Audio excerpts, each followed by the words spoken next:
ഹരി ഓം. Divine vlogs വിത്ത് ഇന്ദുവിലേക്ക് ഏവർക്കും സ്വാഗതം. എല്ലാവർക്കും എൻ്റെ നമസ്കാരം. നമ്മൾ ലളിതാ സഹസ്രനാമ സ്തോത്രത്തിൻ്റെ ആദ്യത്തെ 10 ശ്ലോകങ്ങളുടെ സാമാന്യ അർത്ഥം മനസ്സിലാക്കി 11ാമത്തെ ശ്ലോകം മുതൽ ഇന്ന് നമുക്കൊന്ന് നോക്കാം. നിജസല്ലാപമാധുര്യ വിനിർവർസിത കച്ഛപി.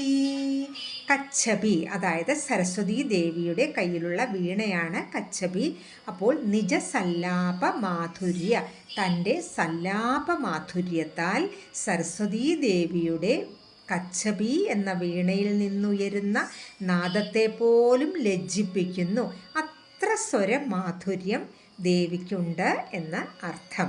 അടുത്തത് മന്ദസ്മിത പ്രഭാപൂര മജ്ജത് കാമേശ മാനസാം. കാമേശ്വരനായ ശ്രീ പരമേശ്വരൻ്റെ മനസ്സ് ദേവിയുടെ പുഞ്ചിരി പ്രഭയിൽ സദാ ലയിച്ചിരിക്കുന്നു. മന്ദസ്മിത പ്രഭാപൂര മജ്ജത് കാമേശ മാനസാം. അടുത്തത് അനാകലിത സാദൃശ്യ ചിബുകശ്രീ വിരാജിത. ചിബുകം ദേവിയുടെ താടിയെക്കുറിച്ചാണ് പറയുന്നത്. അനാകലിത സാദൃശ്യ, തുല്യമായി വേറൊന്നില്ലാത്തതും അത്യന്ത സുന്ദരവുമാണ് ദേവിയുടെ താടി എന്നർത്ഥം. അടുത്തത് കാമേശബദ്ധ മാംഗല്യസൂത്ര ശോഭിത കന്ധര. ശ്രീ പരമേശ്വരനാൽ ബന്ധിക്കപ്പെട്ട, അതാണ് കാമേശബദ്ധ. എന്താണ് മാംഗല്യസൂത്രം? അതായത് താലിച്ചരടിനാൽ ശോഭിത കന്ധര, ശോഭിക്കുന്ന കഴുത്തോട്. കന്ധരം എന്ന് വെച്ചാൽ കഴുത്തോടു കൂടിയ ദേവി. അതാണ് കാമേശബദ്ധമാംഗല്യ സൂത്ര ശോഭിത കന്ധര. അടുത്തത് കനകാംഗത കേയൂര കമനീയ ഭുജാന്വിത. സ്വർണം കൊണ്ടുള്ള അംഗതം കേയൂരം, അതാണ് കനകാംഗത കേയൂരം. അംഗതം കേയൂരം എന്നീ ആഭരണങ്ങൾ കൈകളിൽ അണിഞ്ഞ് ശോഭിച്ചിരിക്കുന്ന ദേവി. അതാണ് കനകാംഗത കേയൂര കമനീയ ഭുജാന്വിത. അടുത്തത് രത്നഗ്രൈവേയ ചിന്താകലോലമുക്താ ഫലാന്വിത. രത്നങ്ങൾ പതിച്ച കണ്ഠാഭരണത്തിൽ തൂങ്ങുന്ന പതക്കത്തോടും ഇളകുന്ന മുത്തുമണികളോടും ശോഭിക്കുന്നു ദേവി. ഗ്രൈവേയം എന്ന് വെച്ചാൽ കണ്ഠാഭരണമാണ് ഗ്രൈവേയം. ചിന്താകം എന്ന് വെച്ചാൽ പതക്കം. അതാണ് രത്നങ്ങൾ പതിച്ച കണ്ഠാഭരണത്തിൽ എങ്ങനെയാണ് തൂങ്ങുന്ന പതക്കത്തോടും ഇളകുന്ന മുക്താഫലം, ഇളകുന്ന മുത്തുമണികളോടും കൂടി ശോഭിക്കുന്നു ദേവി എന്നർത്ഥം. അടുത്തത് കാമേശ്വര പ്രേമരത്ന മണിപ്രതിപണസ്തനി. അതായത് കാമേശ്വരൻ്റെ പ്രേമമാകുന്ന രത്നത്തിന് പ്രതിഫലമായി, അതാണ് പ്രതിപണം എന്ന് പറയുന്നത്. പ്രതിഫലമായി എന്താണ് നൽകിയത്? ദേവിയുടെ 2 സ്തനങ്ങൾ മഹാദേവന് നൽകി എന്നർത്ഥം. കാമേശ്വര പ്രേമരത്ന മണിപ്രതിപണസ്തനി. അടുത്തത് നാഭ്യാലവാല രോമാളി ലതാഫല കുജദ്വയി. നാഭിയിൽ നിന്നും പൊന്തുന്ന രോമാവലിയാകുന്ന ലതയുടെ, അതായത് ആ നാഭിയിൽ നിന്നും രോമാവലി വരുന്നത് ഒരു വള്ളിച്ചെടിയായിട്ടാണ് ആ രോമാവലിയെ ഇവിടെ പറയുന്നത്. ആ വള്ളിച്ചെടിയിൽ നിന്നും വരുന്ന 2 ഫലങ്ങൾ പോലെയാണ് ദേവിയുടെ സ്തനങ്ങൾ എന്ന അർത്ഥം. അതാണ് നാഭ്യാലവാല രോമാളി ലതാഫല കുജദ്വയി. അടുത്തത് ലക്ഷ്യരോമ ലതാധാരത സമുന്നേയ മധ്യമ. ആ ലത പോലെ കാണപ്പെടുന്ന രോമാവലിയാൽ ഊഹിക്കപ്പെടേണ്ട അരക്കെട്ടോടുകൂടിയ, ഇവിടെ ഊഹിക്കപ്പെടേണ്ട, അതാണ് സമുന്നേയം. എന്താണ് ഊഹിക്കപ്പെടേണ്ടതെന്ന് പറയുന്നതിൻ്റെ അർത്ഥം? അരക്കെട്ട് അതികൃശമാകിയാൽ കാണാൻ വിഷമമാണ്. ആ അരക്കെട്ടിനെ അങ്ങനെ അതികൃശമാണെന്ന അർത്ഥം. അവിടെ രോമലത മാത്രമേ നമുക്ക് കാണാൻ പറ്റുന്നുള്ളൂ. അതുകൊണ്ടാണ് ഊഹിക്കപ്പെടണം എന്ന് പറയുന്നതിൻ്റെ അർത്ഥം. ലക്ഷ്യരോമലതാധാരത സമുന്നേയ മധ്യമ. മധ്യമം എന്ന് വെച്ചാൽ അരക്കെട്ട്. അടുത്തത് സ്തനഭാരദളൻ മധ്യപട്ടബന്ധ വലിത്രയ. അതായത് ഉദരപ്രദേശത്ത് 3 രേഖകൾ കാണും വിധം. 3 രേഖകൾ എന്ന് വെച്ചാൽ 3 മടക്കുകളാണ്. സ്ത്രീകൾക്ക് വയറുഭാഗത്ത് 3 മടക്കുകൾ ഉണ്ടാകും എന്ന് പറയപ്പെടുന്നു. ആ 3 രേഖകൾ കാണും വിധം സ്തനഭാരം കൊണ്ട് വളഞ്ഞ അരക്കെട്ടിൽ പട്ടബന്ധം, സുവർണ പട്ടം ദേവി ധരിച്ചിരിക്കുന്നു എന്നർത്ഥം. അതാണ് സ്തനഭാരദളന്മധ്യ പട്ടബന്ധ വലിത്രയ.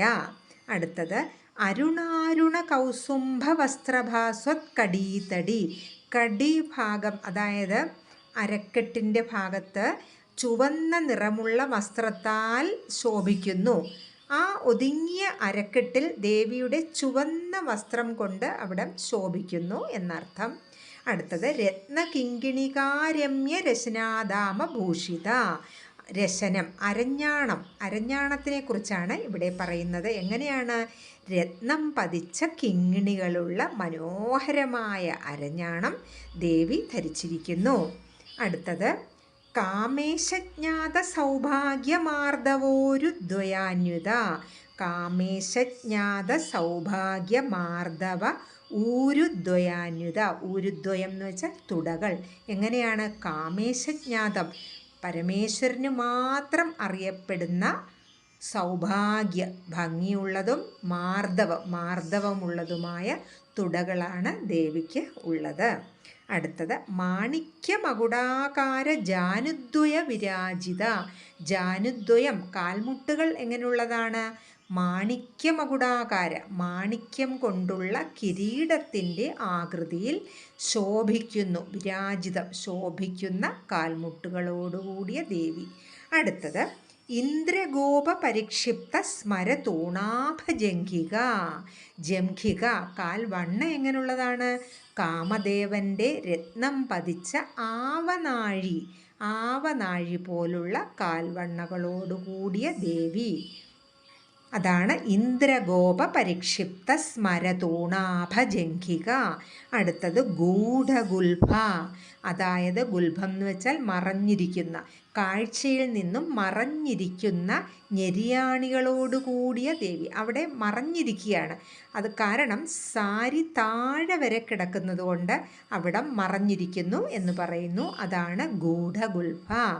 അടുത്തത് കൂർമ്മപൃഷ്ഠജൈഷ്ണു പ്രബദാന്യുത. കൂർമ്മപൃഷ്ഠജൈഷ്ണു പ്രബദാന്യുത. കൂർമ്മം എന്ന് വെച്ചാൽ ആമ. ആമയുടെ പുറംതോട് പോലെ വളഞ്ഞ പുറവടികളോടുകൂടിയ ദേവി. ദേവിയുടെ പാദത്തിൻ്റെ മുകൾ ഭാഗം ആമയുടെ പുറംതോട് പോലെ എന്നാണ് ഇവിടെ പറയുന്നത്. അതാണ് കൂർമ്മപൃഷ്ഠജൈഷ്ണു പ്രബദാന്യുത. അടുത്തത് നഖദീഥിതി സംഛന്ന നമജ്ജന തമോ ഗുണ. ഒന്നുകൂടെ പറയാം. നഖദീഥിതി സംഛന്ന നമജ്ജന തമോ ഗുണ. നമജ്ജന, നമത് ജന, അതായത് തന്നെ നമസ്കരിക്കുന്ന ജനങ്ങളുടെ തമോ ഗുണത്തെ എങ്ങനെയാണ്? തൻ്റെ നഖകാന്തിയാൽ, അതാണ് നഖദീഥിതി, നഖകാന്തിയാൽ അകറ്റുന്നു.